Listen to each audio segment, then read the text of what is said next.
For over 100 years, incandescent light bulbs lit up our lives, until they didn't. They were cheap, simple, and everywhere, but they had a dirty secret. They burned through energy like no one's business. Then, out of nowhere, LEDs swooped in, using way less power, lasting decades, and flipping the lighting game upside down. So how did these tiny tech marvels dethrone the old-school bulb? How did they even get made? And here's the twist, what's the catch with all that bright light? Well, today we're going to peel back the layers on LEDs, from factory floors to your living room, and digging into some surprising risks that you might not see coming. Stay tuned. This one is a real eye-opener. Now, imagine a world where every light bulb that you owned was a power-hogging heat machine.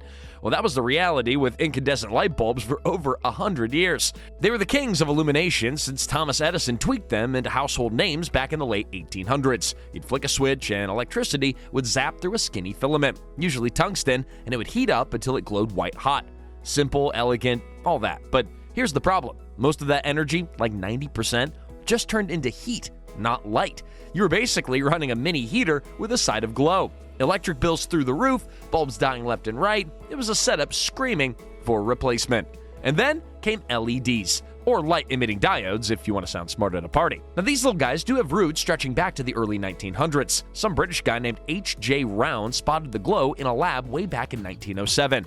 But it was more of a, neat moment than a real game changer. Then fast forward to 1962, and Nick Holonyak, a brainiac at General Electric, cooks up the first practical LED, a dim red speck that barely really lit anything. At first, it was just for geeky stuff, like a blinking light on your grandpa's calculator or the chunky 1970s alarm clocks. But by the 2000s, LEDs got a serious glow up, brighter, tougher, and ready to take on the world. They just sip power, 80% less than an incandescent, and last decades, not months. Governments smelled the savings and started banning the old bulbs left and right. But efficiency? That's only the beginning. How do they crank these out? And what's the hidden downside? Well, let's dive in. Now let's break this down with some cold, hard facts. Incandescent light bulbs are energy disasters. 90% of their power just turns into heat, leaving a pitiful 10% for light. That's like paying for a steak dinner and only getting the garnish. LEDs? Well, they're the opposite. Most of their energy goes straight to shining, using up 80 to 90% less juice than the old guard. Your wallet feels it too, lower bills, and so does the planet, with less strain on power grids pumping out CO2.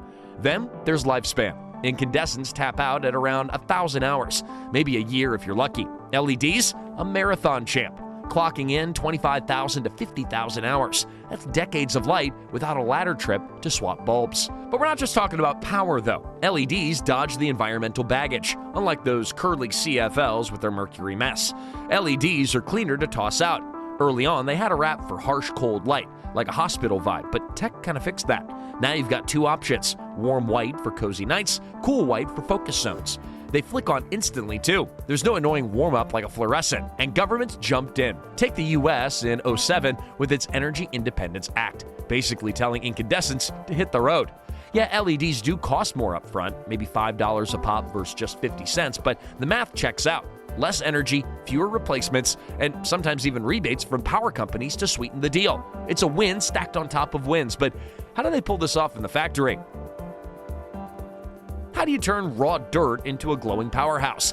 Well, it's a wild and high-tech ride, and it all kicks off with the semiconductor wafer, the LED's beating heart. They start with stuff like gallium, arsenic, and phosphor, elements yanked from mines, and then purify them until they're pristine. Imagine a lab with hazmat suits and crazy machines.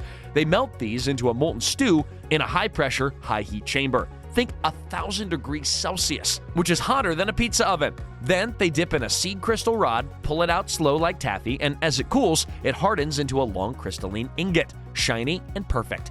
That gets sliced into wafers so thin that you can snap them, using diamond-coated blades that cut like butter. Each wafer is a canvas for hundreds of LED chips. It's all about precision here. Now next up is the glow magic, liquid phase epitaxy. They slide the wafer under vats of molten semiconductor goo spiked with dopants. Think chemical seasonings that tweak how electricity flows. These layers stack up, keeping the crystal structure intact, and form the p-n junction. That's the hot spot where electrons and holes smash together, spitting out light. It's physics doing the tango. Then they add metal contacts, gold, silver, aluminum, using a photoresist layer and UV light through a mask, like a stencil for circuits. Now these metal paths keep the current humming smooth, cutting resistance so the light really pops off. Now after that, it is dicing time. They chop the wafer into tiny chips with laser-sharp tools, each one a future LED. These chips get mounted on lead frames, metal skeletons for support and power, and wired up with gold or aluminum threads that are thinner than your eyelashes. Finally, they seal it in a tough resin shell to fend off dust, moisture, whatever. And for white LEDs, they slap on a phosphor coat. You see, LEDs naturally glow blue, but the phosphor mixes it into warm whites or whatever hue you really want, kind of like a light DJ. Every step's dialed to the max. Mess up one bit, and you've got a dud instead of a decade-long dazzler. Now, LEDs are the champs of modern light. Your house, your office, your car headlights, even the screen you're watching this video on. They're everywhere. That efficiency and staying power, it's unmatched. But there's a shadow lurking: health concerns. LEDs, especially the cool white ones, crank out more blue light than incandescents ever did. And that blue's got a dark side. It can trick your brain into thinking it's noon when it's really midnight, tanking melatonin and wrecking your sleep. You ever lie awake after scrolling X for too long? Well, that's because blue light has been at work. Some studies, like ones from the American Medical Association, warn that streetlights and home LEDs can throw off circadian rhythms for whole neighborhoods if they're too harsh.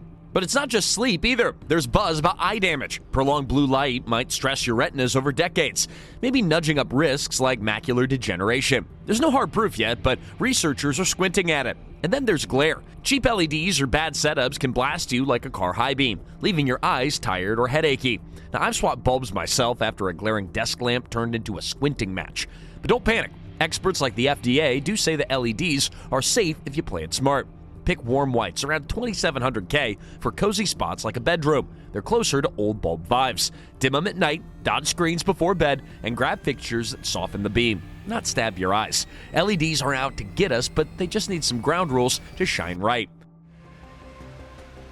And that is the glowdown on how LEDs kicked incandescents to the curb and how they're born in high-tech labs. From energy wins to health quirks, they've lit up our world. And maybe our worries too. But what's your take? Have you noticed that LEDs are messing with your sleep, or are you all on the bright side?